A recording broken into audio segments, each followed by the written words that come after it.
M-commerce, with its widespread penetration, is soon becoming the most popular medium of reaching out to the unbanked. An infant in the industry, it is yet to survive the complexities due to evolving business models. With rapid growth in users and expansion in coverage of mobile phone networks, mobile technology for financial transaction has been gaining popularity across the globe. The topic for our second panel discussion: mobile financial services, developing strategic partnerships, and innovative business models. To enlighten us more on the topic, we have with us our moderator for the discussion, Ms. Alpana Doshi, CIO, Reliance Group. Ma'am, may we request you to please come on the stage?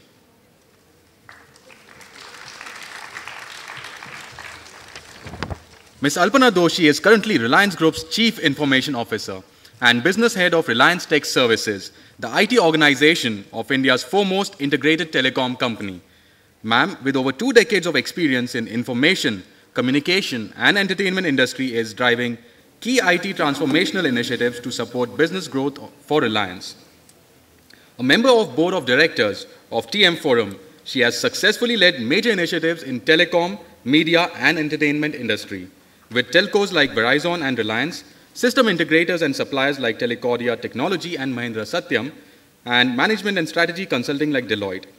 Ma'am was awarded the Woman CIO of the Year 2010 award by CTO Forum India, the Best Paper Award by IEEE Communication for a pioneering work in telecommunications. She has also been awarded Brand Ambassador Excellence Award by Mahindra Satyam and Excellence Award Verizon Secure on Device API Innovation Award. Ma'am, we welcome you to Communicate 2011. I now take up the opportunity to invite other distinguished members of the panel to kindly join us on the stage, please. Mr. Sanjeev Kapoor, Head Government and Telecom Business, Infosys.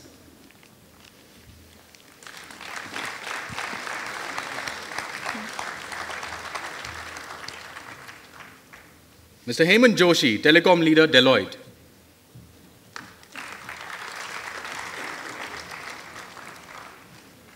Mr. Ravindra Deshmukh, Managing Director, UPass.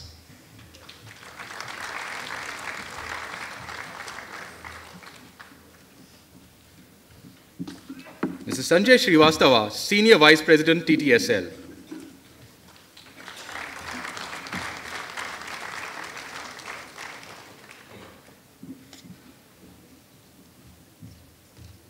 Mr. Sandeep Bangia, Head Marketing, Maharashtra and Goa Circle, Idea.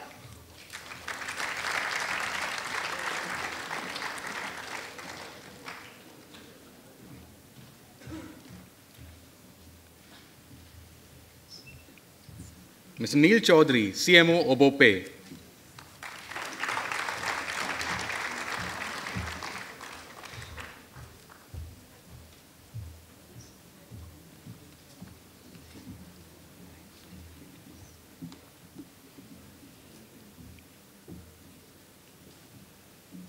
On behalf of Symbiosis Institute of Telecom Management, we welcome you all.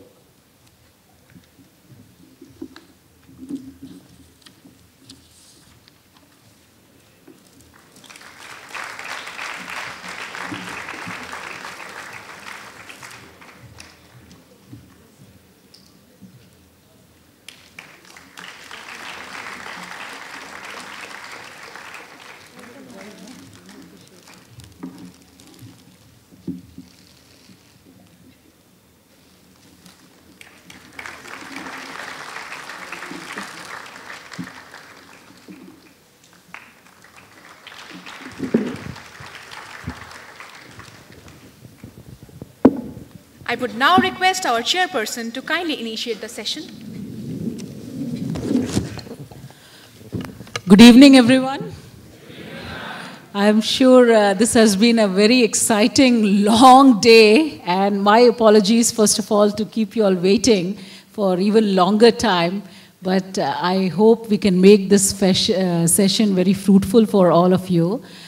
First of all, I am very thankful that you have taken so much effort in terms of getting all of us here. And I hope that anything that we share, you'll find a way to break that and say something better, right? Will you do that? Yes, sir. Yes, that's the spirit. So I would really encourage all of you to participate as we go through the sessions. And, we'll make sure there's enough time for you all to express your views as well. Okay. So with that, I think I'll just briefly, say that in the last probably 22 years of telecom experience, I think I have seen the world really move from point A to point Z. However, the basics have not really moved at all. So what I mean by that is, during my time when I saw technologies like ATM, etc. come up, after that, so many things have happened that in the last 2-3 years, you actually lost count of what all of these technologies are going to do to the consumers. And effectively, every time I go back, I still come across a whole boundless ocean of legacy networks. Probably this legacy in India is still very, very fresh. I think in US, etc., it has built to quite a large degree. But I'm actually sometimes finding it, in fact, good to have some of the operators like us at Reliance Communications speak that, yes, we have built in a legacy. The systems are able to support XYZ, but they have still enough of a breathing room to support another 5 years, 10 years, whatever it might take. So which means that the fundamentals are extremely strong. And I think nothing better than you students would realize that how important it is to have all of this basis and fundamentals in every sphere of life, whether it is technology, personal life, or commercial life, right? So when on today's topic of, all of this mobile financing, M-commerce, I don't know what other names it's being called right now, M-Cash, M-Paisa, M-Rupee, anything that you can relate to. Ultimately, I'm just expecting that it would be some interesting viewpoints from all of our colleagues here who are representing not only operator, including myself, as well as suppliers, systems integrators, and consultants who seem to have, and with all due respects to all my consultants here, is that they will be on whichever side that I think the students want to be, right? Yeah. So they have that versatility that we can always account for. So without further ado, I would like us to give this a good start. And I will request maybe each one of us here to first give us some 2-3 minutes of introduction and, set the stage for a bit of perspective, right? So why don't we start from this end? Yeah? Hello. Yeah. Okay. Good evening, everybody. Good to see so many smiling faces in the audience.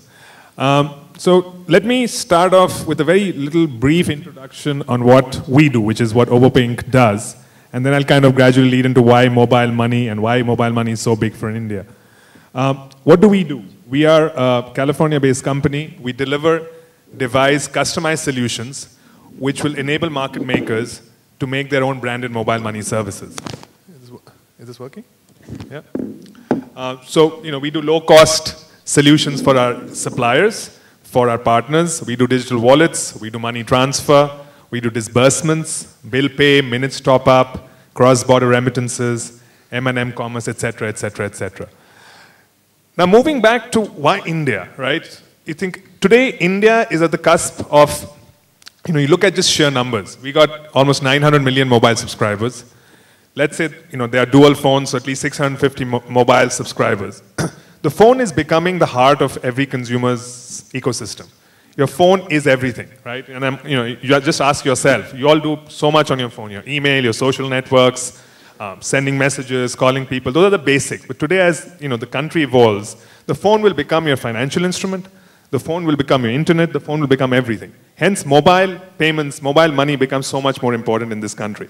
And I'm just going to quote a few demographics, some real reasons which we've kind of gathered over the last year from industry reports as to why mobile money is so important for India. And I'm just going to read it out because I'm just quoting it. So I'm just going to read it out to you guys.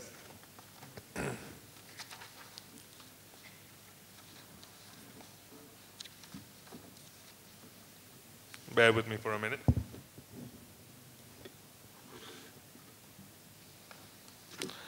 So you just look at the demographics, right? Today we have 51% of this population of ours, which is less than 25 years, which is all of you here in the audience.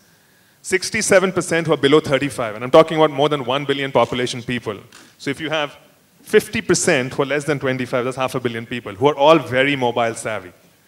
You have a workforce of 761 million by the year 2012.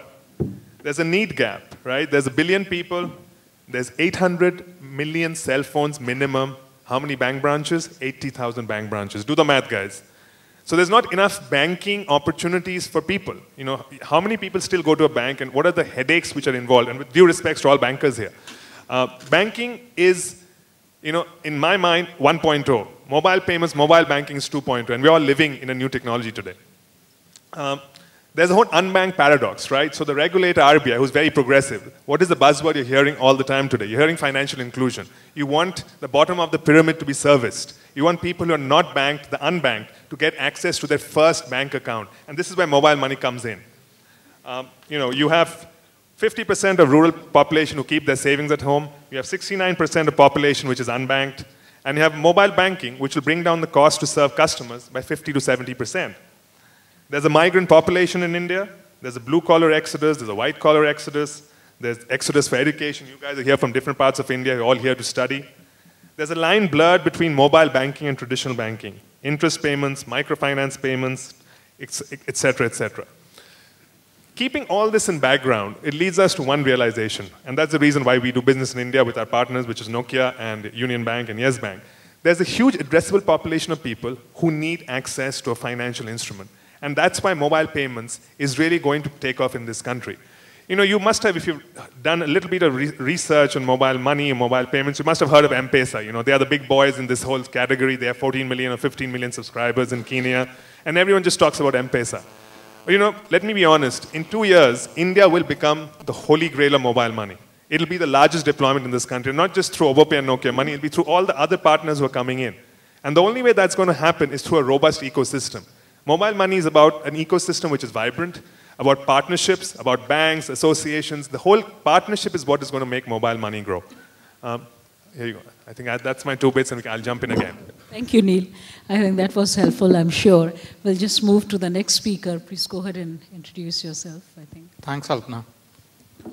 Good evening, everyone. So Neil talked about some very important data points, which gives us the kind of framework that why the mobile and the financial services marriage is so exciting. I would just try to set some more context around that. So what is really happening and why everyone is really talking about mobile as the platform? The reason for it is that if every 3 years there is a fundamental technology shift which happens. Today, if you see, the telecom services or mobile services have become ubiquitous service. You almost take them for granted. You can take it anywhere. If we build on that and we take the analogy to the next level and we ensure that the mobile or telecom services actually becomes the platform, then the plethora of services which can be offered, whether it is retail, whether it is financial, whether it is security, the space just opens up. So what it can really happen is that the tremendous investments which have been done for offering telecom as a service can now serve for telecom as a platform and a series of services which can be offered there. And when people are working on this particular aspect, the second key aspect is right now we are just at the throes of start of the evolution. So you're seeing whether it is the telecom companies, whether it is the mobile companies, whether it is the financial service providers, whether it's a bank, everyone is trying to have an end-to-end ownership. I think where finally it will end up over the next 18 to 24 months is that everyone will need to cooperate together and make it a success. The success would really come when there is an open platform, when there is an interoperable standards, and together the various people across the value chain, beginning right from the technology service provider to the risk management, to the banking and financial services, to the network providers, and then the application service providers. Everyone's come together and really creates a synergistic value chain. And this is really important because when we need to move and offer mobile-based financial services, there are three different aspects of the service. There is an enrollment or a customer acquisition related activity. There is a servicing and the risk management related activity. And then there is finally the underlying technology and services related capability. And in each of the different parts of the value chain, we have already existing service providers who specialize across. So you have application and utility providers, you have system integrators who are absolutely great and combining the hardware, software and running the app platform. You actually have the banks who specialize in risk and cash management. You have telcos who are good at the various ubiquitous retail distribution, sales, enablement, billing, collection. And therefore, there will be enough value across the value chain for each one of us. I think what we need to start doing is putting our heads together to see what is the right business model for the end customer, how do we serve it. Once we have the right business model, I'm sure everyone across the value chain who adds value will make value. So that's what we think about it. Thanks. Okay, thank you.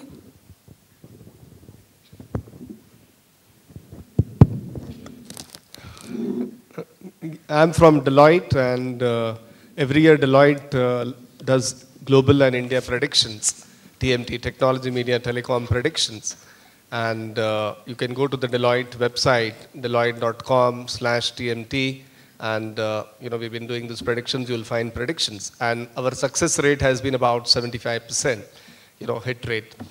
Last year, not last year, 2011, beginning of this year, we made a prediction that the stage is set for interplay of telecom and other industries and disintermediation, the real disintermediation of the markets. And the interplay is going to create a much bigger opportunity than the individual industries working in silos. And I'll share some data points with you.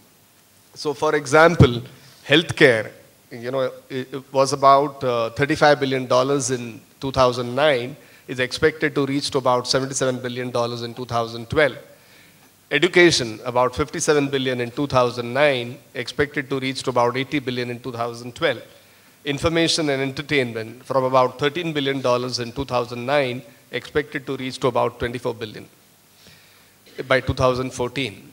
The number of bank accounts are going to increase to 800 million by 2019. These are some very, very large data points. The other data points which I would like to share is, look at what is the population of this country. We are about 1 billion plus. And how many banks we have. I mean, there are various measures we can adopt, but it is somewhere between 100,000 and 200,000, depending on whether you include post office or you don't include post, and so on and so forth. So I think the general view is not more than 200,000.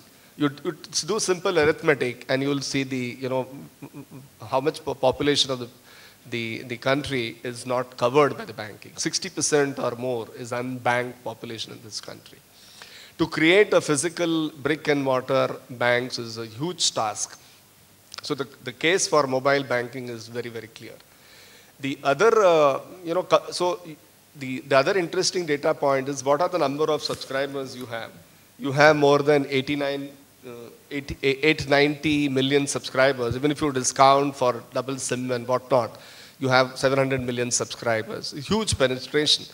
One of the entities which I audit, they have a dealership network of more than 1.2 million dealers spread out in towns and cities, and perhaps my friend on the right will elaborate on that. So I think the network which the telcos have cannot be matched by the banks. No way it can be matched. So this is one second data point.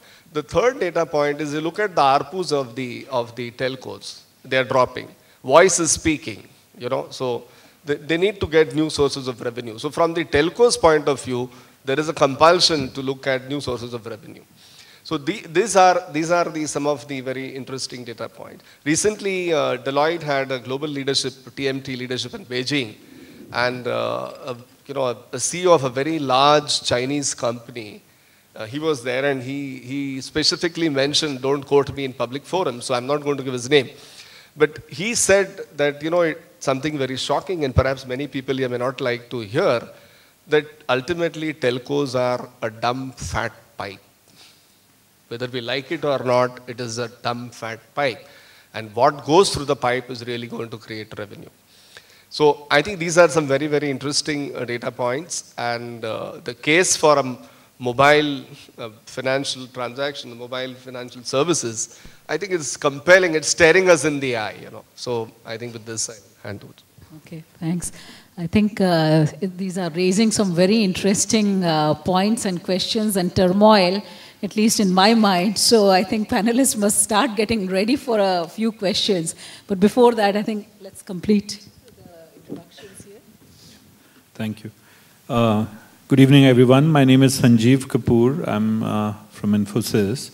I run a few businesses for Infosys, including telecom. Very delighted to be here and meet with all of you. Let me spend a minute in trying to explain, how the ecosystem is for mobile financial services, if that is the broader word.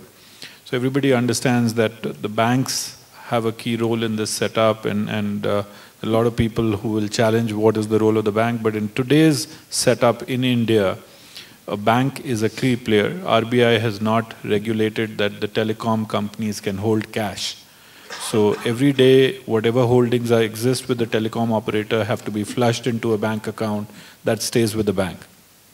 But very importantly, banks also have another role, and that is more from a financial inclusion perspective. Banks have been given mandate by RBI to go open 20, 30, 50 million new accounts.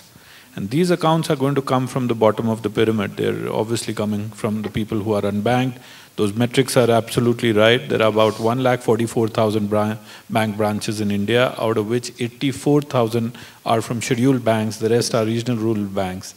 If you look at post offices, there are 1,55,000 post offices in India. When you put these two together, the number is roughly about 300,000 financing in locations, points of presence.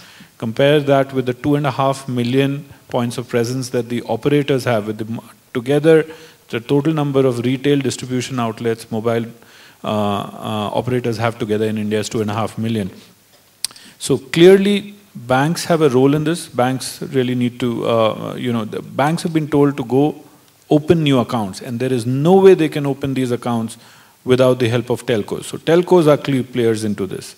They're the second entity in this ecosystem. They're obviously, the ARPUs are dropping, they need more stickiness, they want more sources of revenue. So this is a great offering, right? Telcos bring two things. They bring the distribution reach, 2.5 million outlets.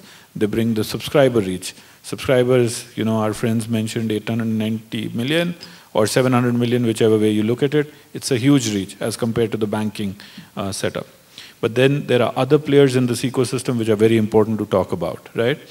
We just talked about distributors. The distributors are people who are, from a pawn shop to a true outlet from an operator perspective. They're in need of sources of revenue. They make 1 to 2 to 5% of the prepaid cash vouchers that they sell today. If they have a service offering such as mobile payments or mobile transaction or banking transactions, they have an alternate source of revenue for themselves. So it's a great opportunity for the distributors to come in and join this. The fourth important entity in this is the merchants. Now let me explain what is the purpose of the merchants in this setup. When you look at creating a mobile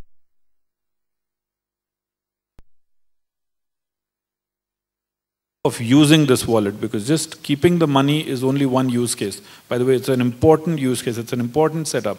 There are people in India who don't have a safe place to put money and who don't have enough money to go open a bank account with a nationalized bank today. But so if you look at a typical rickshawala in an urban situation, the 30 or 50 rupees that he saves in a day, he needs a place to put it. So, but there are other use cases that are needed. How do you spend this money, right? How can you create cases where the person who has this wallet is able to spend this money? That's where the merchants come in.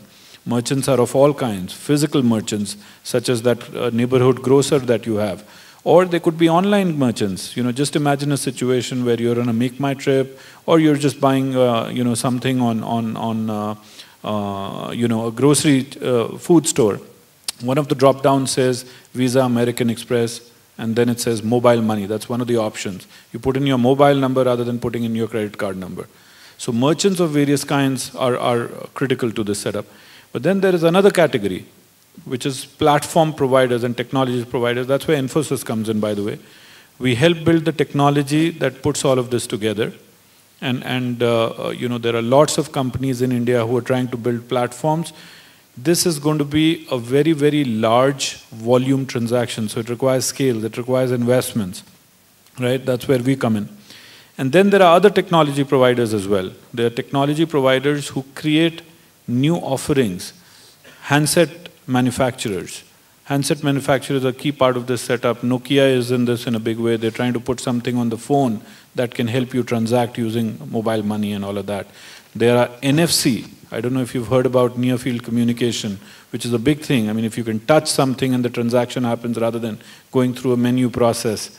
So those technologies need to come in. So that's the sixth entity. But the most important in this whole thing is the government. The government, which is the seventh part in my mind of this ecosystem, is a critical part of this ecosystem. Through social structures and through social mandates, I'm sure you've heard about things like NREGA, National Rural Employment Generation Scheme, that the UPA 2 has founded. There's 100 rupees being paid out to every unemployed person in India in the villages to create employment for them. The kind of transaction volume that the government can create through creating social mandates that come out to help the social inclusion scheme and thereby driving financial inclusion. Their policies, the way they look at this, etc., is a critical element. So these are the 7 players that we think are critical to build the financial ecosystem around mobile and mobile payments. Thank you, Sanjeev. I think we'll move a little quickly now. So that evening. I'm lucky to be neither a bank nor a telco, because the picture I see is going to be very different than what it exists today. Because eventually money is a very funny thing. The laws of government fail to apply to it. Laws of physics don't apply. Money never changes forms, it only changes hands. We say more than the deposits in India are about 25% of the GDP. So remaining 75% money has been changing hands. People don't really spend. When they spend, it changes hands. It doesn't get accounted for. Anytime you go to a chemist and buy medicines, he says, do you want a bill? I'm going to charge you 3% extra or 4% extra. So that is one accountability issue that is what is stopping the money to be converted into any form that is answerable to the government. And I think finance is not money alone by itself. It's not currency note. It's the buying power. It's an earning power. So long as people have ability, like credit points that you get on your travel points, shopper stop points, all this translates into value for you. As long as the banks and the telcos think of doing something that is happening traditionally and use mobiles, probably this will not move further. We'll have to build a business model which is virtual money, virtual value that is going to operate out of mobiles, which will give people the freedom to do what I want, when I want, where I want, rather than follow the rules that banks have in terms of KYC, account opening forms. Because the micro transactions in this country where the cash to check ratio of transactions is adverse, the cash exceeds the checks probably by 2 times, whereas rest of the world it is less than fraction. It's 0.70%, 0.20%, 0.30%. So this issue of unaccounted cash and suddenly becoming accountable, being tagged to a mobile number will have to be addressed. And the new business model will come where values will be reflected and not money to bypass the rules and the regulations. Hello. Yeah, thank you, Mr. Ravi. By the way, before I start, it's not so bad being a telco, as you said at the beginning. Sorry, I have telcos as my clients, so I'm happy. Okay, I'm the last speaker, and there is an advantage and a disadvantage. Advantage is I can summarize everybody's points and sugarcoat as my own. I'll try not to do that. Let me just try and bring a different perspective to this debate. We have established with the previous speakers that mobile money or mobile commerce, whatever name, is required. It is important to drive the economy, at least in a country like, or unbanked or underbanked country like ours. But the mute point is who is the one who's going to lead the way? I mean, is it going to be banks? Is it going to be telcos? Or let me bring a third set of people. Or is it going to be handset or the device operators? Now, this is the third is typically not very strongly considered. But I'll just take this example back to the data. When people used to say, who is going to lead the data revolution? Is it going to be the telcos? Or telcos are going to be the dumb fat pipes? Or are they going to be leading the way? But immense amount of effort was put and data was not going to the next level. And then in came iPhone and it changed the world. So now we are talking, I think Sanjeev touched upon the NFC. So that is a very important and critical element. We need to see which of these three is going to take the lead. Interestingly, banks and telcos both are extremely regulated. And we are talking about the marriage of two extremely regulated entities. How is it going to pan out? The time will tell. Banks see telcos trampling on their territory when we go to banking, and telcos see banks are not cooperating when we try and do the mobile banking. That's the who will lead the way. As a telco, what do we bring to the table? I think point has been very effectively made. The distribution might, we have a billing relation with the customer. We know exactly where the customer is. In fact, the joke in telco circles, and Alpana, you are familiar, is that we possibly reach more people in the country than even salt reaches. There are more people who have hypertension and blood pressure and don't eat salt than people who don't have mobile. But anyway, that's the perspective. So distribution and all that has been, but one more thing which I want to add on. Telcos have got immense transaction volume handling ability. I think in telcos, just to give you a very small perspective, telcos handle 20 million transactions in a day. In a day. When I say 20 million transactions approximately, you're very familiar with that. Incidentally, me and Alpana have worked together sometime in the past. So every prepaid transaction worth 10 rupees, 20 rupees that happens through the mobile wallet or the VTOP as the retailers call it, there are 20 million transactions that happens in a day per operator. And this is, I'm talking about Idea alone. So this is an immense volume handling capability which beats any other number that you can think of. And India, incidentally, leads the way in the world. Nobody in the world has got that kind of transaction handling capabilities. So that's what do we bring as telcos? And the third that I had a point to make was, what are the challenges? I think amongst the various challenges that we think about, you touched upon Narega part. The biggest challenge that we all find in mobile banking is the ability to identify the individual. The identity of an individual is today not very clearly established. How do I know that the gentleman who's walking across to withdraw the money through his mobile phone is actually the name that he claims he is? I think that's a very, very big issue. Mr. Nandan Nilekani's UID project is working towards trying to establish some. But there is, from the government perspective, you might be aware, there is a huge confusion there. Will UID give the identities? Will the national population, resourcing give the... So there's some 40,000 crores being spent, and we are still not sure who's the one who's going to give me the identity, the Aadhaar card. So I think that's the biggest challenge that we have on the identity front. And before I close the discussion, we are all in corporate world. So we are all not the government, whose objective is not to just do financial inclusion. I want to put this question back to the panel, whether is there money in mobile money? How do we make money out of mobile money? For a customer who is going to spend 10 rupees for recharging, is he going to pay me 5 rupees for doing that transaction? Or 2 rupees to do that transaction? I think that's a question that is a $1 million question, which I'll throw back at the panel because you put me last. So okay, that's about it. Can I take an attempt at that question? Go ahead, Hello. please, Yeah. So I think obviously there is money to be made in mobile money. Otherwise, a lot of us won't be here, right? I think the game in India especially is volume.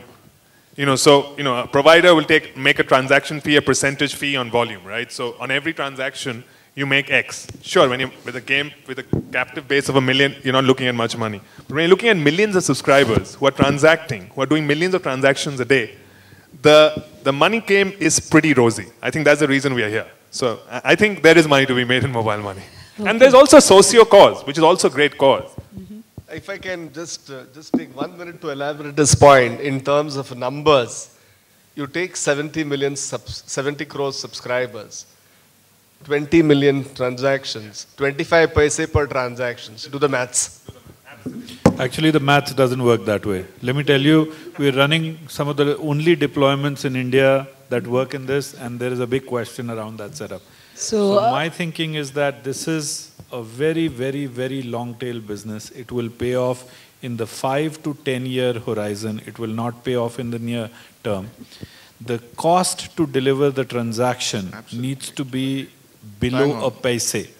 Okay, we've done all the maths around this and figured out all the maths. The cost to deliver a transaction, because let me give you the maths. You need to be able to deliver a 50 rupee transaction successfully. To deliver a 50 rupee transaction successfully, the telco, let's pretend the telco is front-ending it, will make a very small percentage of this setup, typically 50 paise. In that 50 paise, telco needs to make money, and all the people that I talked about in the ecosystem need to get paid. So the cost to deliver a transaction needs to be sub-paise. Just as comparison, the cost to deliver a transaction in a bank, the bank typically, it costs a bank 20 to 25 rupees to get a check processed. So it is a long tail setup. It's not very clear right now. So I think, well, that debate is already started right now. But I don't know, I mean, does every service need to be launched for the purpose of making money? Whether, you launch or make a simple call, then you start off with your internet service, you get the Wi-Fi service, and then you have all these varieties of VAS services, and now this m-commerce service, right?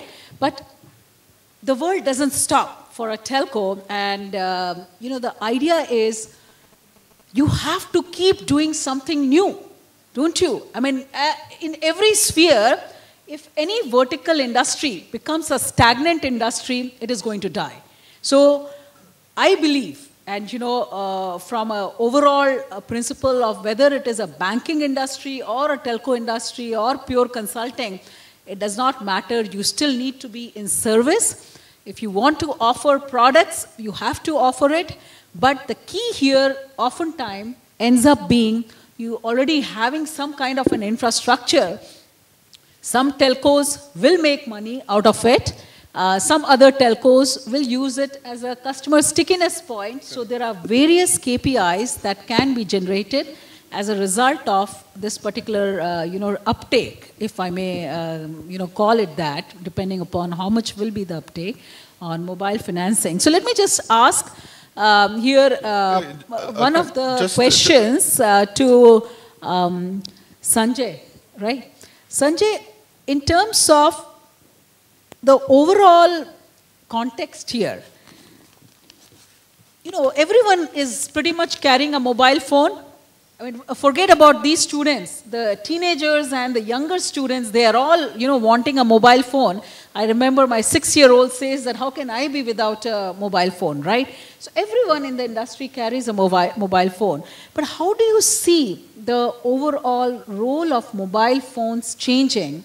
And the aspect, I think a lot has been talked about. If we can refrain from referring to those particular comments and give a little bit of a fresh perspective, how you see the world moving towards a totally different paradigm shift if we were to be centered around something which is called God, right?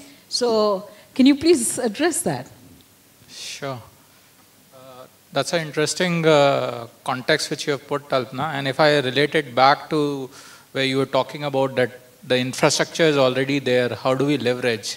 So, in fact, interestingly, just about 2 months back, we were talking with our entity Docomo, who's our strategic partner in Tata Teleservices, and how they saw the whole evolution.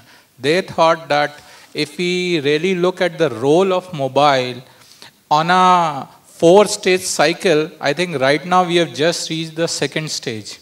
So probably the first stage was where mobile was just a communication device. Now it has moved to a second stage where it has become an information access device. So whether it is a video or gaming or any of the cool apps, so as to say, are only giving information access. But now we have to move, we are just on the verge of moving to the third stage, where mobile will actually become a lifestyle infrastructure device, where actually it is serving any aspect of lifestyle and life assistance. So whether it is M-banking to bank the unbanked, whether it is M-health to get tons of people who don't have access to primary and secondary healthcare to get into that, whether it is to look at real-time security, whether it is to look at location-based services. So the third stage of mobile evolution is where mobile is becoming a location infrastructure or a lifestyle infrastructure. And then from there, the fourth stage would be that where actually with the ubiquitous and a real-time information and analysis available, it becomes a tool for real-time decision making. And that's where it will become a tool for behavior assistance. So just like how today you see a TV or a marketing campaign, and that really drives the consumer behavior. Over a period of time, you will see that the fact that mobile exists is actually will be a non-talking topic. It's just like the electricity is there. But what you do because the electricity is available and what are the new devices or apps you can build will become. So that is where the fourth stage will evolve, where you are actually driving or trying to achieve a consumer behavior in a symbiotic manner. Okay, thank you for that. Let me ask one of the panelists here, anyone can answer. Do you see, what Ravi has described in terms of, the upcoming model, but do you see consumers ready in terms of going towards that path? Where are our consumers right now? And in that whole journey, what will it take for all our consumers to move in that direction? The telcos and banks and consultants, we are all sitting with very hungry eyes that, okay, there is something in it for us, but I think customers play the most important role. If I even talk about, say, Reliance with my 6-7 different vertical industries, for every vertical industry, I can use maybe M-commerce as an example to say, well, my customers are waiting to get some of this uptake, and therefore it will be of benefit to them. But what is your view? Where are our customers, realistically speaking, right now? I think the customers would be more than happy to get out of the compulsion to carry cash, though the most critical role that is to be played will be played by the government. As I mentioned, banks have too many problems to handle for themselves. Now, mobiles are used even by small kids, as you mentioned, and somebody below the age of 18 cannot open a bank account. So the mobile wallet is a bank account for all practical purposes. You mentioned 40 crore people will come on to the mobile wallet. If they put 10,000 rupees in the account, it's not current account, it's not demand, it's a fluid account. So banks will take 40,000 crores, put 28,000 crores in SLR, CRR, and then end up paying out this money overnight. End of day settlements don't happen. So the consumers won't get a push so long as private business does not drive it. If government puts the regulations and says you cannot open an account, you cannot do the transactions, your children should not have the money because then the risk of your child won't get kidnapped, his mobile will get kidnapped if he has a mobile wallet account on that. So consumers want this service, they want to be out of the cash, currency, small change, pickpocketing, all these worries. But as long as they have to pay tax and other expenses, they will not go to this. For thousands of years, people have been making payments and huge amount of payments without having any technology at play. Now, technology has to become very comfortable factor. It has to be available across platforms. We mentioned that mobile companies will offer their wallets and mobile money and all this. With number portability coming, can you imagine a customer of X company wanting to change his card and go to other company? He may not be able to carry the wallet from one mobile company to other mobile company. So I think the practical, consumer-oriented business approach, benefits coming on that, discounts associated with putting that cash on that, sharing of income and passing on the benefit to the customer, the way the The big mega retail chains have started giving things at a cheaper rate to people who operate out of cash, out of all these is there. And this is not a business for partnership, madam. As you mentioned, the transaction cost has to be down and it's to be split between two people. Nobody is going to be happy in the end, and there's going to be fight between players. The business has to move into hands of proprietary businesses. Then probably it will pick up faster because it is going to be an advertised business and not a social-oriented business. I think you mentioned an interesting point. This is not a partnership business. However, I heard a lot of the panelists speak quite loud and clear that this requires an ecosystem, right? Well said, all of us here, and I think that ecosystem word has come into play for a long time for the telco industry. I think banking industry, I'm sure there is an ecosystem as well, and no service really gets launched. But the question is, why would these 2, 3, 4, and especially the telcos and banks want to marry each other? Or is it that we are just fooling ourselves and taking the customers for a ride towards a certain path, and ultimately the services will not be there, the quality of service will not be there because banks and telcos will always be fighting, or technology providers would always be fighting. What is it, that will make sure that we are not ending into a divorce down the line, right? Okay, let me attempt that. In this entire discussion, what is the consumer looking for? I mean, we are talking about financial inclusion as a concept. From the consumer's point of view, I think he is looking for what concept. C stands for convenience. He is just looking for convenience. He doesn't want the hassle of going somewhere and doing 40 things to get his 50 rupees transferred. He doesn't want that. He's looking for effectiveness, looking for cost effectiveness, efficiencies. So that's the E part. He's looking at security. I mean, he is going to trust somebody with his money and real hard-earned money at that. So he wants to be sure that the person whom he is trusting to is going to be, his money is going to be safe. And finally, he is going to look at speed. Speed is something, I mean, if I have to take 7 days to do a money order, as it is the current way, I'm not happy. So this is what the consumer is looking for. Now, I can tell you from our experience, while I put the question back, I'll tell you that we also have a service which is getting piloted as we talk, which is called Idea Pay service. This is a service which is a tie-up between us and Axis Bank. Both are using the synergies. I mean, the synergies are immense. We know telecom and we have all those strengths that I spoke about. They have got reach. Very importantly, they have got the consumer's trust, the UTI and the Axis and all that. I think they have got phenomenal trust, and they are keen to expand into the deep interiors. Our pilot is between customers of a pocket of Bombay, which we have started, Mumbai, and Allahabad. So far, this money, if it's a large packet of money, it goes via Hawala. If it is a small packet of money, it goes via somebody who's boarding a train. Yeah? Uske haath mein de diya, paisa pahunch jayega. Now, the biggest challenge, again, I have mentioned this in the past, was the identity part, which we are very, very comfortable handling because we have customers' forms and all that. And the bank is going to take care of the movement of the money part. So I think I see it very clearly as a symbiotic relation. Let me also take an example, which is, I think, the favorite example of everybody when we talk about M-commerce, which is the M-Pesa of Kenya. It incidentally started as a parallel economy. We all know that. When the M-Pesa started, where I think they've got 10 million customers using, about 23% of their population is using this.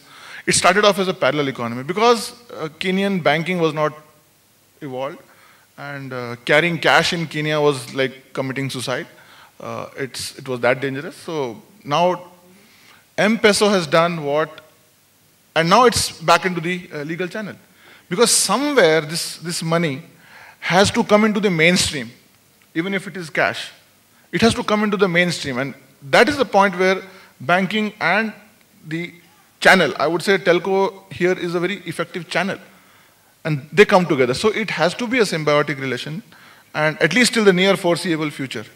Okay. No, I think we have got quite a strong perspective on that in relation to some of the point solutions happening, whether it is Idea, whether it is Reliance or Airtel, Vodafone, or any of the operators in the rest of the world. I'm still going to harp on a little bit more of this particular issue, maybe from an application technology standpoint.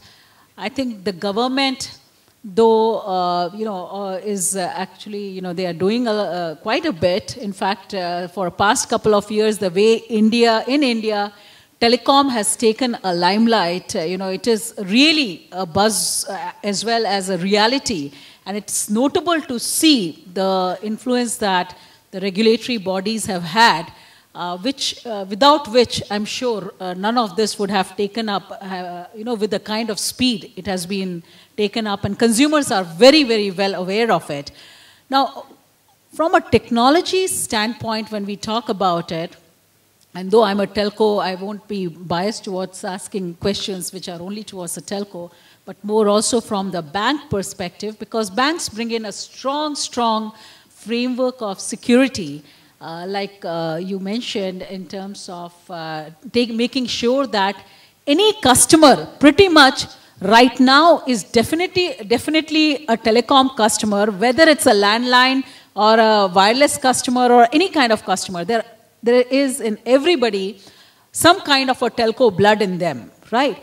Now, the fact that technology can bring the telco customers closer to the mobile and the cash that we are talking about, or to the retailer industry, or NFC type of things where you are ticketing and using it in the metro line, making therefore only one device as your key device to carry wherever you want to go to. I'd like to request your comments on where do we see currently, say, a service delivery platform or a technology platform maturity in being able to take either a bank or a telco towards the launch date, full production version, everything, not just point solutions, right? Make that a reality. I'm not a technology guy. But I think there are business compulsions. There are business compulsions on telcos. There are business compulsions on banking. And there are government compulsions that they have to have financial inclusion. So I think this thing will drive the mobile banking. On the technology part, I think there are various technologies which have been evolved in across the world, and I can rattle off so much data. And perhaps my colleagues on the left-hand side can do justice to that. But I would just like to mention, I think technology is evolving, and as we speak, if you go to the Google and do an internet, there will be a new technology. Amazon is coming, Visa is coming, you have Google coming into this business. So every day there are some new players coming. So I think technology, perhaps to my mind, is not the central issue. I think the regulatory framework the government needs to make, I think, is the key issue. Not so much the technology, in my opinion. How about you, Sanjeev?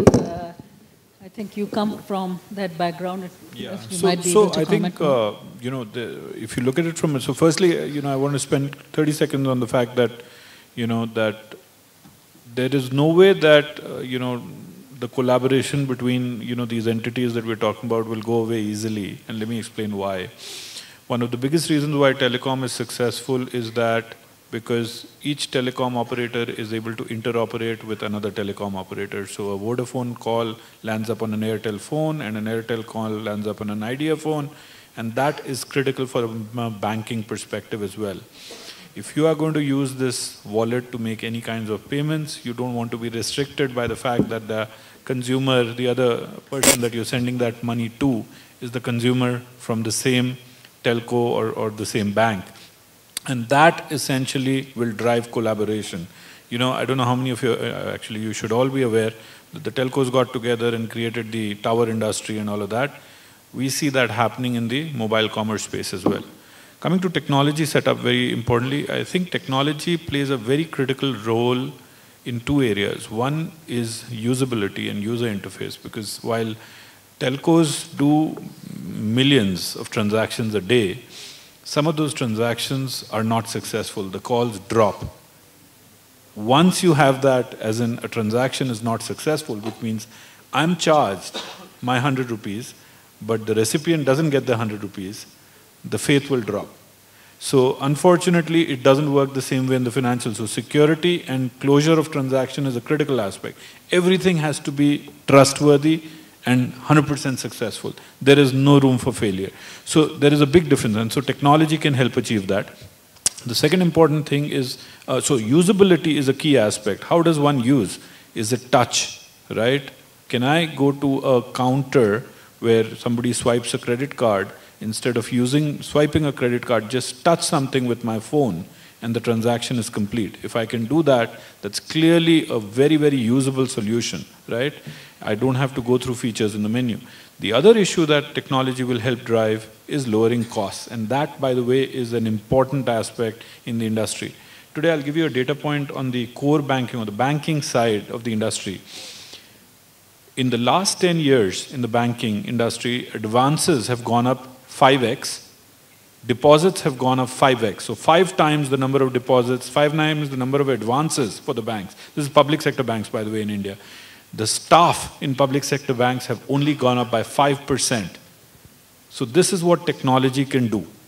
Technology can help bring down costs, and that's critical for the success of especially the topic that we're talking about, which is mobile commerce. I think, thanks, Sanjeev. Yeah, I do agree. I think with technology, whether it is IT, whether it is network, any of these areas, this is like the heart and the backbone of any kind of product launch, service offering, quality, etc., and the connectivity amongst the various operators, various providers of infrastructures, as well as, you know, players who are value-add providers. I think everyone does have a play, but techies are really driving maximum of it, though usually we find that they are at in the background. However, that shift also needs to take place in order for a faster adoption, to make sure that these technology drivers are right there in upfront in terms of introduction of the technology for the product launches to take place a lot more faster, and the customers also to be aware of it, that if they use some of these things, then it will make a difference. I mean, you could have a significant number of service offerings which can be offered for free, while some other premium service for which you are actually willing to pay, right? You are willing to pay at a Starbucks, you know, at a cafe coffee day, sitting there for any amount of Wi-Fi connectivity, etc. And, you know, that's a necessity. So we ought to be very conscious of that. With that, I'm going to ask the audience to take an opportunity to ask any question that comes to your mind. Anyone?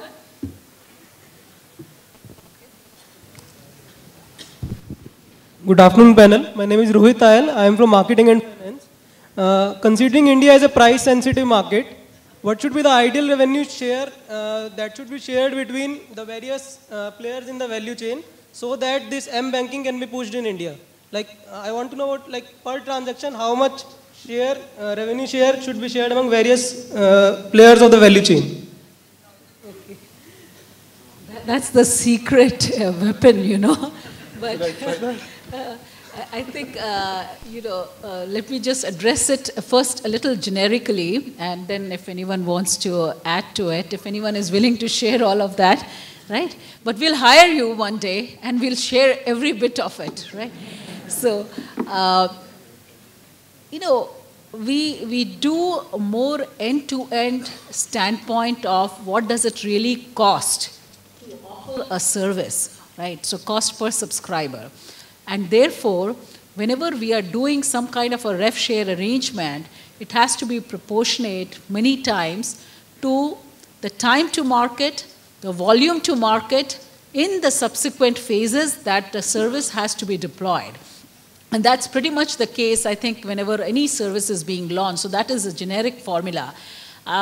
With respect to how much one player is willing to share with the other player, I'm going to ask some of my colleagues here if they want to offer any advice. What could be a good proportionate, you know, distribution? If we would have known that, then and already I'll take that advice too. Then the world hunger problem would have got solved.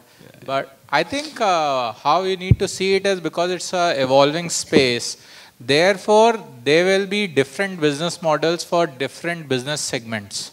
So a lot will depend on what is the business segmentation offering, while mobile financial services may mean very different things to different parts of the strata. So actually, if you see, the whole platform can serve different needs in across the spectrum. So to the unbanked people, the advantages which is there is that, as Sanjeev talked of, you can look at NREGA, or you can look at unbanking the bank, those guys. In that case, what you are offering is that you are bringing efficiency to the market, and therefore it may even be funded by the government, because in a way it is reducing the current inefficiencies.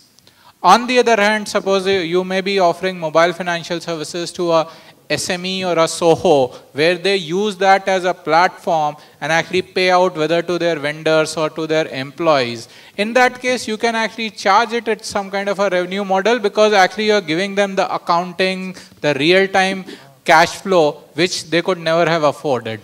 And then, as Alpna talked of, you can look at the urban population, where you can look at peer-to-peer remittance, people working abroad wanting to immediately send money in an instance, whether it is for actually taking any of the real-time services, whether it is for bill payment, bill POS. Therein, the key value which you bring to the table is convenience. And for convenience, if you give them the value, people will be willing to pay more. So I think in different segments, as the value proposition will be different, the business models will be different. Yeah. Let me just add one quick point to this setup. So what he's saying is exactly right. The type of transaction will drive what kind of revenue share happens. Let me give you a very quick example. Cash in and cash out, they're the most important use cases. So somebody goes to a retailer and says, here's 100 rupees, put it into my bank. Do you want, as a consumer, to get any money deducted out of that 100 rupees when that is being deposited? The answer is no. But the retailer wants money out of that because he's processing that transaction, everybody else in the food chain. So where does the money come from, right? As opposed to if you're going to use this as a mobile wallet and pay for something, let's say an airline ticket, then it works like a credit card works, right? So there are different types of transactions that will drive different kinds of revenue share. Okay, thank you. I think let's take a few more questions here from the audience. Thank you, ma'am.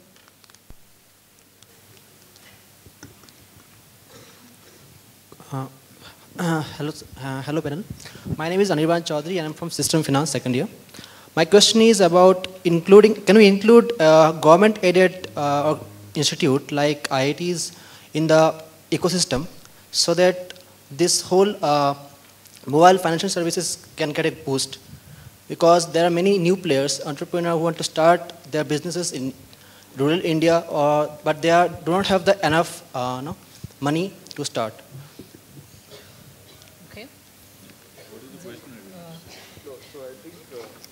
Your question is whether government-aided institute should be part of the ecosystem. Yeah. I think they're already there. For example, IIT Chennai is doing some pioneering work in this field. And Professor Dr. Junjunwala has done pioneering work. So they're already part of the system. And they have a big program on rural outreach. And Yeah. Government institutes are very much a part of this setup. So, I mean, I don't know, when you say government, it's a very loose word. IRCTC, which is the train reservation setup, is very keen to have mobile payments drive that setup. So you can use a mobile to book a ticket and also fulfill, right? Use a mobile wallet to pay for it. I talked about NREGA payments, which is driving one aspect. LIC is going to use this to do micro payments for insurances. So somebody doesn't have 2,000 rupees to buy a 1 lakh rupee insurance, life insurance for himself, but he can spend 50 rupees a week, which can be deducted from his mobile wallet and all of that kind of stuff. So government is definitely a part of this setup. Government is talking about deducting taxes, income taxes through mobile setup. CBDT is realistically looking at that as an option to try to see how, so there's multiple government institutions involved in this. There's no issue there. Thank you. Do we have time for one or two more questions here? Good evening, panel. I'm Vaibhav Sasdev. I'm from System and Finance, second year. My question is, we talked about 12 to 18 months, so we'll see these kind of services being into the market. So, and we have talked about the Kenya case where operator has spent so much money in educating the customer. Now, recently we have this 3G case where an operator has already spent so much money into buying the spectrum. So, are the operator ready in educating again for the convenience of the customer to accept these kind of services in the market? This is a good telco question. Okay, why don't you take a shot and then I'll give. Okay. So let me give a perspective first. So before the operator comes in, right? So from a handset manufacturer, right? So I'm talking on behalf of Nokia Money. So from a Nokia Money perspective, since we are device agnostic and we are, which someone had raised, we are operator agnostic, right? So our accounts transcend all barriers. So anyone with any mobile service provider can actually use this platform. Marketing dollars is essential. You cannot educate the large population about this service. And the only way this service is going to become sacrosanct with the Indian populace is education. And education equals to marketing dollars spent. So marketing dollars will have to be spent, and a large amount. You mentioned M-Pesa. Of course, M-Pesa spent tens of millions of dollars. And if you look at the initial advertising, back when they started, huge advertising monies, television serials, billboards, whole of Nairobi was painted with M-Pesa. So marketing dollars has to be spent. Now, whether the operators will spend that amount, I cannot answer that. But from a handset manufacturer, from a Nokia OvoPay perspective, there will be money spent, because that's the only way you can reach the millions of customers out there. And I'm glad you are so conscious that telcos have spent so much on the 3G. We are also feeling the pinch. So I would encourage you, friends and families, to do go and buy some of the 3G services and M-commerce services as they come along, because we will give you some good bundled offerings. Right, so but that's an excellent point, and I think we have to spend the money where it is needed and the demand and convenience is there. With that, I'm just told that we are running out of time, and I just wanted to summarize some key points out of this. One of the aspects which probably didn't covered in as much extent, but it was touched upon, is content. And if you look at it, content is king. In fact, any news service in any shape or form, it has really been made successful because of the content that users would like to have, and some common sense material into it, because we are all users at the end of the day, whether it is telcos, banks, suppliers, consultants, but we are all users at the end of the day. So it is important to keep your eye on what content is getting delivered, how it is getting delivered. I think what you really need to worry about as a customer, I'm saying, is the cost, obviously, but also the value that you are getting. And we all need to here worry about how to make that as cost optimal as possible, but without sacrificing quality as such. I think very interesting points came out from our panelists here with respect to the various players in the ecosystem. That was nicely laid out.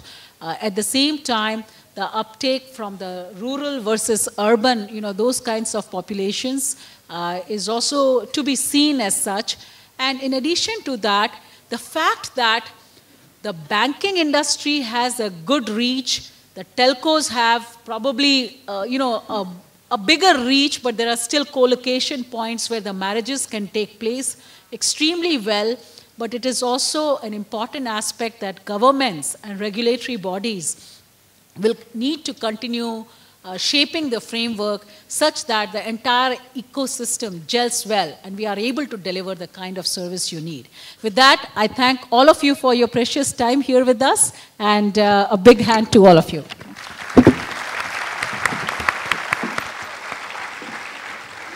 Thank you.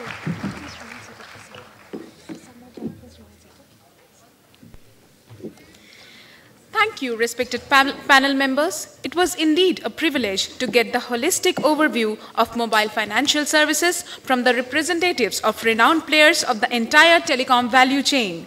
It again re-emphasized C.K. Prahlad's concept of fortune lies at the bottom of the pyramid, still with the concept alive, banking the unbanked.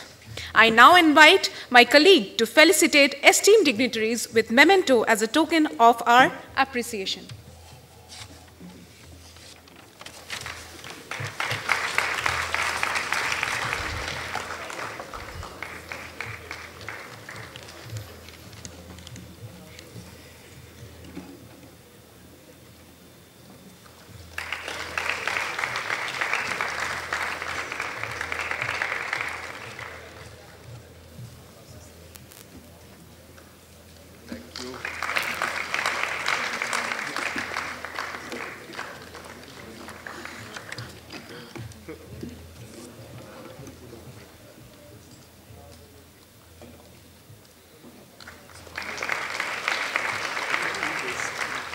We thank all our panel members to have joined us and would now request them to kindly take their seat amongst the audience.